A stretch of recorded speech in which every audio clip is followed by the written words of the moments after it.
যুবক, তোমরা থাকবা না একদিন। আজ বর্তমানে ফিলিস্তিনের মুসলিমরা নির্যাতিত হইতেছে, হইতে পারো একদিন আমিও হইতে পারি নির্যাতিত। জালিমদের হাতে তোমরা হতে পারো। সেই জন্য সমস্ত মুসলিমরা হলো একে অপরের অঙ্গস্বরূপ।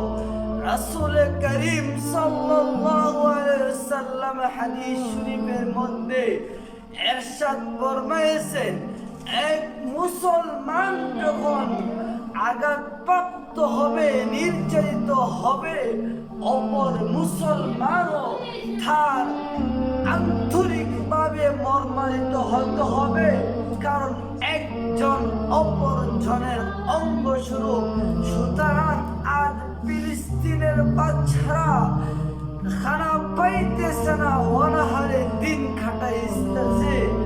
আজ ফিলিস্তিনের আমার, ফিলিস্তিন আমার, এই কথাটা প্রত্যেকে অন্তরে অন্তরে, মুখে মুখে, কানে কানে জাগ্রত করতে হবে।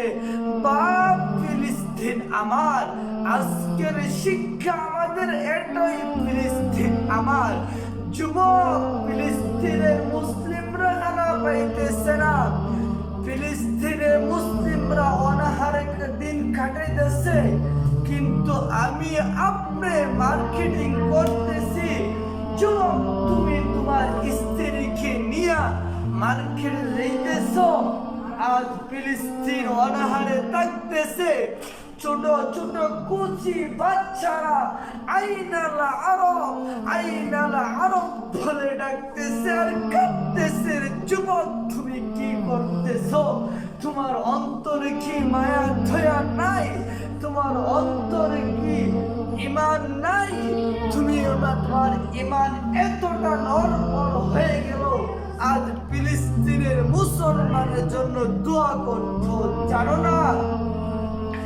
আজ ফিলিস্তিন আমার, বাইতুল মাকদাস আমার, মসজিদুল আকসা আমার, মসজিদুল আকসা আমার।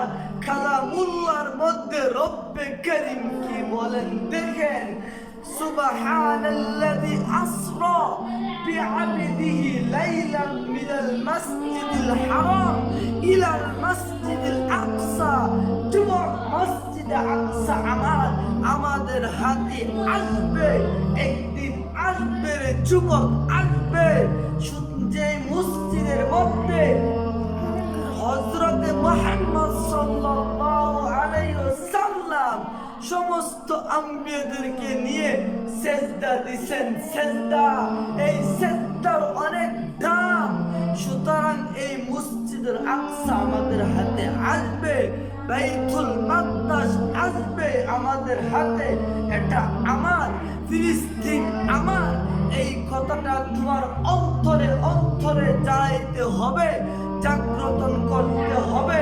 তুমি ইসরায়েলের পণ্য বর্জন করতে হবে। ফিলিস্তিন আমার বলে ইসরায়েলের পণ্য বর্জন করবা, তুমি কোকাকোলা বর্জন করবা, তুমি পেপসি বর্জন করবা, তুমি সার্ফ এক্সেল বর্জন করবা। তোমার স্ত্রীকে ফেরান রাত্রি ব্যবহার করিও না। তোমার স্ত্রীকে বলো পাঁচ ওয়াক্ত নামাজ পড়তো, তাহাজ্জুদ পড়তো, তোমার স্ত্রীকে অনেক সুন্দর দেখা যাবে। বাপ, আর আমরা ফেরান রাত্রি ব্যবহার করব না, স্ত্রীকে ফেরান রাত্রি দিব না। এটা ইসরায়েলের পণ্য, আমেরিকার দালালদের সহযোগিতা করব না।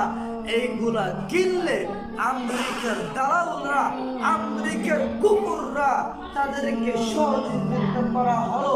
সুতরাং যুবক, তুমি এইগুলার দিকে হেফাজত থাকো। আল্লাহ বলেন, ওয়াইদা আযানা রাব্বুকা লা ইয়াবআসান্না আলাইহিম ইলা ইয়াউমিল কিয়ামাহ মান ইয়াসুমুহুম সুআল আযাব ইন্না রাব্বাকা লাসারিউল ইকাব। সূরাতুল আরাফ 7 নম্বর সূরা 163 নম্বর আয়াত। 9 নম্বর পারা 11 নম্বর পৃষ্ঠার মধ্যে রব্বে কারীম বলেন, এই বন্ধু তুমি সুসংবাদ দিয়ে দাও, বন্ধু তুমি সুসংবাদ দিয়ে দাও, আমি কিয়ামত পর্যন্ত এমন কিছু লোক প্রেরণ করব যারা তাদেরকে কঠিন আযাব দিবে, আর নিশ্চয়ই রব্বে কারীম এমন আযাব দিবে যে আযাব এতই শীঘ্রই তারা শাস্তিপ্রাপ্ত হবে। ফিলিস্তিন আমার, ফিলিস্তিন বিজয় হবে, বাইতুল মুকদ্দাস আমাদের হাতে আসবে, মসজিদুল আকসা আমাদের হাতে আসবে আসবে আসবে। সুতরাং ইসরায়েল ধ্বংস হবে। ইন্নাল্লাহ লা ইয়াহদিল কওমাজ যালিমিন, জালিমদের হেদায়েত নাই, রব্বে কারীম জালিমদেরকে হেদায়েত দিবে না। সুতরাং যুবক তুমি শুনে রাখো, বাপ তুমি শুনে রাখো, ইসরায়েলের পণ্য আমরা ব্যবহার করব না। আজকের শিক্ষণীয় বিষয় এটাই, আমরা প্রত্যেকেই অন্তরে অন্তরে মুখে মুখে কলবে কলবে বলবো ফিলিস্তিন আমার, ফিলিস্তিন আমার।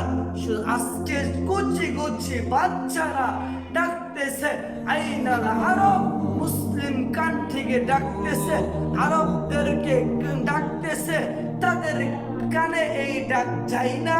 আমেরিকার টাকা দিয়ে তাদের কান বন্ধ করে ফেলছে, তাদের চক্ষু অন্ধকার করে ফেলছে, তাদের মুখে আমেরিকার আদায় দিয়ে মুখ বন্ধ করে ফেলছে। সুতরাং এইগুলো আর চলবে না, চলবে না। সকলে বলতে হবে ফিলিস্তিন আমার, বাইতুল মুকদ্দাস আমার, মসজিদুল আকসা আমার। আমাদের হাতে আসবে ইনশাআল্লাহ, আসবে আসবে ইনশাআল্লাহ।